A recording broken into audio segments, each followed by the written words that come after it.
everybody, so today we're doing another 4 strange and random things you probably didn't know. However, there are technically more than 4 things in this video, so if you watch until the end, you'll get a couple of bonus facts, I guess. Each topic in today's video, I was going to do an individual video on each of the topics, but I realized that the videos would only be about 5 minutes long, so I decided to just put them all together in another 4 strange and random things you probably didn't know. The first topic that I want to talk about is something that I actually came across in a book when I was about 13. The book is called Food for the Dead by Michael Edward Bell, and it's about Mercy Brown, which is New England's very first real vampire. The Brown family lived in Exeter, Rhode Island in the 1800s, and at this time, tuberculosis, which was also called TB or consumption, was running rampant in America, and a lot of people were dying.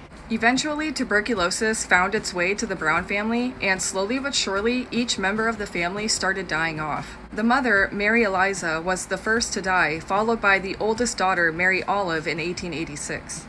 In 1891, at just 19 years old, Mercy contracted tuberculosis and passed away. Shortly after that, her brother Edwin also got sick. Once Edwin got sick, people started to believe that someone from the Brown family was coming back from the dead to feed off the living, because at the time, tuberculosis was a very poorly understood illness, and it was surrounded by superstition. The father, George, was persuaded to give permission to exhume the bodies of several family members. Villagers, newspaper reporters, and the local doctor were all there when the bodies were exhumed on March 17, 1892. The bodies of Mary Eliza and Mary Olive both showed the expected levels of decomposition, so they were disregarded as the cause of Edwin's illness. When Mercy died, the ground was still frozen, so her body was put in a coffin in a crypt. And when her body was exhumed from this crypt, they found a few things out of place, to say the least. For one, her coffin had been moved. For two, she was flipped over in her coffin. And for three, when they cut her open, they squeezed fresh blood out of her heart and liver. Of course, this was a huge sign to everyone that Mercy was the one who was coming back from the dead and feeding off of her brother, and this is what was making him sick. They truly believed that if they burned her heart, that it would set her free. And they also believed that if Edwin drank her burnt heart, ashes, that he would be free from this illness and he would get better. So that's exactly what they did. They took her heart and her liver, they put it on a nearby rock right in front of everybody, right then and there. They set it ablaze, and once the fire died down and her heart and liver were nothing but ashes, they scooped the ashes up, put it in a tea, and had Edwin drink it. After Edwin had drank his sister's heart and liver tea, he said that he was actually starting to feel much better. Unfortunately, it didn't last though, and Edwin died 2 months later.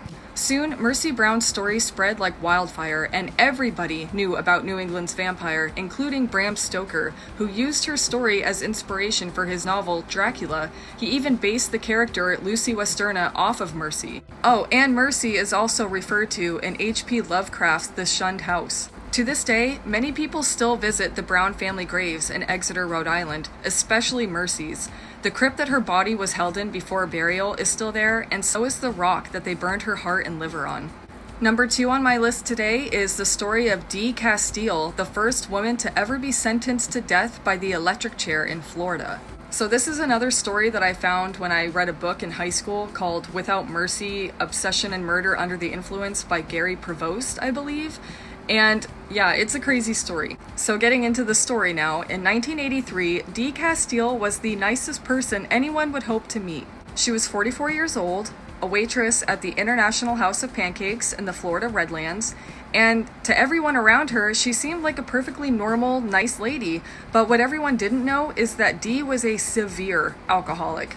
She kept a bottle of scotch under the counter at her job and would drink all day long. She would actually drink up to 3 bottles a day, and she had been fired from every restaurant job she had because of her drinking.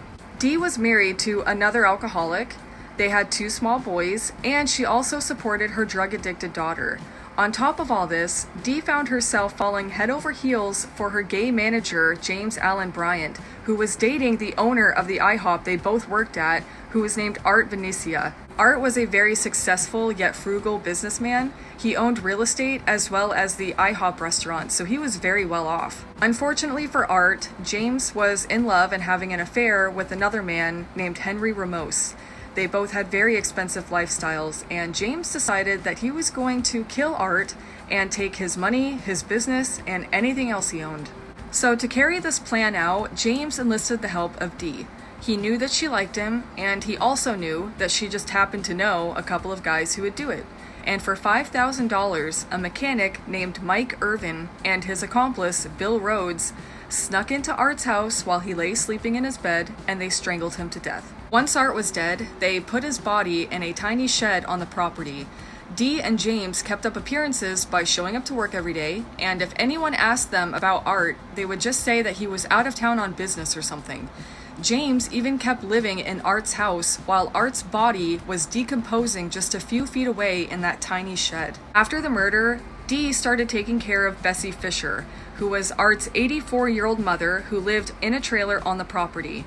Bessie was basically senile, but after a while, she started asking a lot of questions about where her son was, and James did not like this, so he had Dee hire Mike and Bill again to take care of Bessie. Bessie Fisher was not attuned to reality most of the time. Her death was not necessary, and even Dee would say during the trial that she felt really bad about Bessie. As bad as Dee felt, though, she also felt she had 3 very good reasons to orchestrate these murders. The first reason in her mind as to why this was a great idea is because James asked her to, and she loved James even though she knew he was gay. The second reason is because going along with this would allow her to keep her job at IHOP, where she lost basically every job she ever had because she was drunk. She knew that James would not fire her after she went out of her way to help him. The third and probably most important reason to her is so that she could keep drinking. She had lost every job she had because of her drinking, because she needed her fix, especially at work. So with James being her boss now, he wasn't going to say anything, and with Art being dead, that was it. No one was going to bother her anymore. Eventually, though, everything came crumbling down, everything became unraveled, and soon all 4 of them were caught and tried for their involvement in the murders. Dee was shocked when she got the death penalty because she technically didn't kill anyone. All she really did was act as a middleman, and she had even liked the victims, especially the mother, Bessie Fisher. But needless to say, alcohol played a huge part in her really bad decision-making. All 4 of them received the death penalty, but they were all later sentenced to life in prison. However, Dee Casteel was technically the first woman to be sentenced to death by the electric chair in Florida. However, she would end up passing away from natural causes in prison in 2002. Number 3 on my list today is Social Repose and the Milk Incident. Back in May of 2017, a rather popular YouTuber named Richie, who goes by Social Repose and is known for his dramatic style, made a video talking about how secluded his house was. He literally uploaded a satellite image of where his house is located, and he said to everyone watching, "If you can find my house, I will reward you with a glass of milk." Now, everyone who saw this video knew that he was joking, except for a girl named Arlene, who goes by Gnarly Vlogs on YouTube. When she saw this video, she took it as a challenge, and she set off on a journey from Massachusetts to Virginia to find her favorite YouTuber's house and get her glass of milk. At the end of Arlene's journey, she certainly did find Richie's house, and she knocked on his door, and he approached with caution, and he made it very clear that he was really uncomfortable that she was there. She asked Richie for a picture, which he reluctantly agreed to. Then she asked if she could please charge her phone because it was basically dead, and he said no. And she asked about her glass of milk, to which he also said no. After just a few short minutes, Arlene decided to leave, as she could tell that she was not welcome. And on her way out, Richie said, "Please don't ever do this again," and basically slammed the door behind her. As if this wasn't bad or humiliating enough for Arlene, Richie would also upload another YouTube video responding to this whole incident called "Please Don't Come to My House," where he basically explained the whole situation and embarrassed Arlene even more. What he didn't know is that Arlene had some serious mental health issues. She wouldn't hurt a fly though, and she already felt so bad about this whole situation, as her own vlogs would show. She documented the whole journey there and the aftermath. She didn't go there to be creepy or to hurt anybody. She legitimately thought that it was a challenge, like he really wanted someone to try to find his house. But regardless of her good intentions, all the hate mail and all the bullies came pouring in. 5 months later, Arlene took her own life because she was so distraught over the fact that she had scared her favorite person in the whole world. He was so creeped out by her now, and she just couldn't understand why people were being so cruel to her. They were absolutely relentless. Of course, after a young girl takes her own life, all these people that were bullying her now changed their tone, and they were absolutely disgusted by Richie's behavior towards her. Of course, all of this backlash led Richie to making another YouTube video called "The Fan Who Came to My House Is Dead," where he tries to make amends with people, but it did not work out, and his channel has never recovered.